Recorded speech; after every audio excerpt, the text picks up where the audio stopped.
எல்லாருக்கும் வணக்கம். இன்றைக்கி நம்ம பீர்க்கங்காய் கூட்டு அண்ட் சட்னி ரெண்டுமே எப்படி பண்ணுறதுன்னு பார்க்க போகிறோம். பீர்க்கங்காயில் என்ன சத்துக்கள் இருக்குது, அதனால் என்ன நன்மைகள் அப்படிங்கிறத பார்க்கலாம்.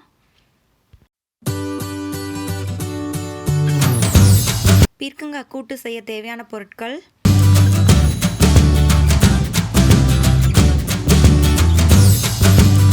முதல்ல பீர்க்கங்காவை நல்லா கழுவிட்டு அதோட 2 சைட்லேயும் நுனியை கட் பண்ணிடலாம்.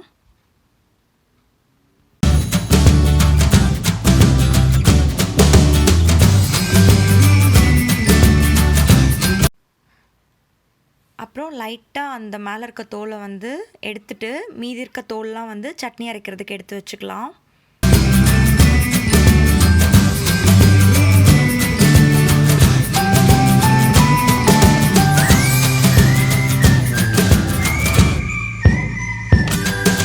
இப்போ எல்லாமே ஒரே மாதிரி தோல் எடுத்தாச்சு. இதை கட் பண்ணிக்கலாம். இதை உள்ளே கட் பண்ணி பார்த்தீங்க அப்படின்னா விதைகள் பிஞ்சாக இருந்தது அப்படின்னா அப்படியே யூஸ் பண்ணிக்கலாம். இல்லை முத்துனதாக இருந்தது அப்படின்னா அந்த விதைகள் எல்லாத்தையுமே நீங்கள் எடுத்துருங்க. இப்போ எல்லாத்தையும் ஒரே மாதிரி கட் பண்ணி வச்சுக்கலாம்.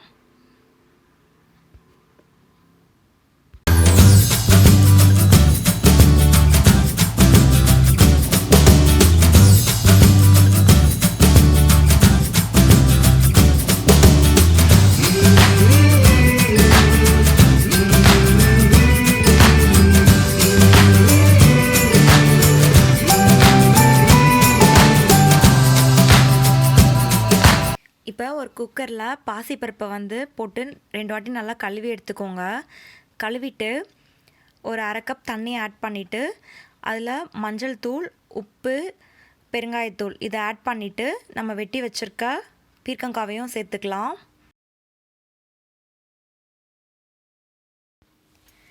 எல்லாத்தையும் ஒரு வாட்டி கலந்து விட்டுட்டு 2 விசில் வர வரைக்கும் வேக வச்சுக்கலாம். இப்போ அடுப்பில் ஒரு வானலை வச்சுட்டு அதில் 1 டேபிள் ஸ்பூன் எண்ணெய் ஊற்றிக்கலாம்.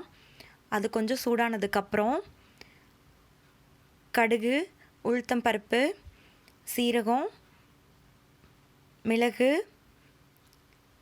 அப்புறம் நம்ம பொடி பொடியாக கட் பண்ணி வச்சுருக்க பச்சை மிளகாய், இஞ்சி, பூண்டு எல்லாத்தையுமே சேர்த்து ஒரு வாட்டி கலந்து விட்டுக்கலாம். இப்போ இதில் பொடி பொடியாக நறுக்கி வச்சுருக்க வெங்காயத்தை ஆட் பண்ணி அதில் கொஞ்சம் உப்பு போட்டுட்டு அது நல்லா கண்ணாடி மாதிரி ஆகிற வரைக்கும் வதக்கிக்கலாம். இப்போ இதில் நம்ம ஒரு தக்காளி ஆட் பண்ணிக்கலாம். சின்ன தக்காளியாக இருந்ததுன்னா 2 கூட நீங்கள் ஆட் பண்ணிக்கலாம். ஆட் பண்ணி கொஞ்சம் மிளகாய்த்தூள் சேர்த்துட்டு நல்லா ஒரே மாதிரி அந்த தக்காளி வதங்குற வரைக்கும் கலந்து விட்டுக்கலாம். இப்போ அதெல்லாம் கலந்ததுக்கப்புறம் நம்ம வேக வச்சுருக்க பீர்க்கங்காவையும் அந்த பருப்பையும் இதில் ஆட் பண்ணிவிட்டு நல்லா ஒரு வாட்டி கலந்து விட்டுட்டு ஒரு 2 நிமிஷம் அடுப்பை சிம்மில் வச்சுட்டு குக் பண்ணிக்கலாம்.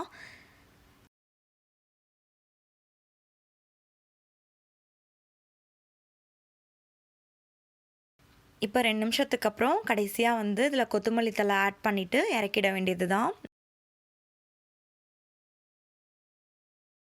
நமக்கு சூப்பராக பீர்க்கங்காய் கூட்டு ரெடி ஆயிடுச்சு.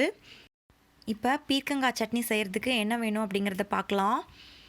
நம்ம ஏற்கனவே பீர்க்கங்காயிலேருந்து அந்த தோல்லாம் எடுத்து வச்சுருக்கோம். அது பொடி பொடியாக கட் பண்ணி வச்சுக்கலாம்.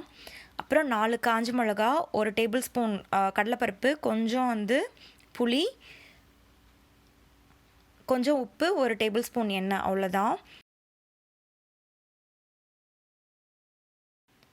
இப்போ அடுப்பில் ஒரு வானல் வச்சுட்டு அதில் 1 டேபிள் ஸ்பூன் எண்ணெய் ஊற்றிக்கலாம்.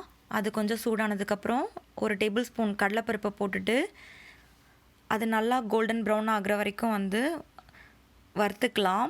இப்போ அதில் 4 காஞ்ச மிளகா ஆட் பண்ணிக்கலாம். 4 காஞ்ச மிளகா ஆட் பண்ணிவிட்டு அதையும் ஒரு வாட்டி நல்லா கலந்து விட்டுட்டு கொஞ்சம் புளியும் நம்ம எடுத்து வச்சுருக்க அந்த பீர்க்கங்காவோட தோலையும் ஆட் பண்ணி நல்லா வதக்கிக்கலாம்.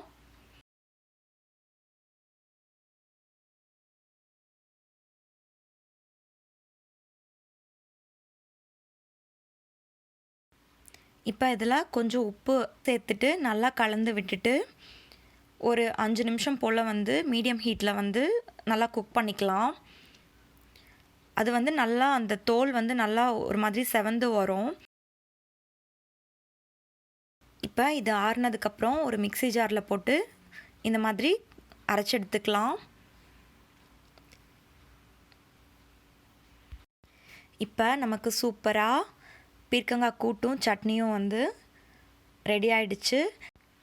இதை வந்து நீங்கள் சாதத்தோட, சப்பாத்தி கூட, தோசை கூட எல்லாத்தோடவும் வச்சு சாப்பிட்லாம். இந்த ரெசிபி உங்களுக்கு பிடிச்சிருந்தது அப்படின்னா நீங்களும் இதே மாதிரி வீட்டில் ட்ரை பண்ணி பாருங்கள்.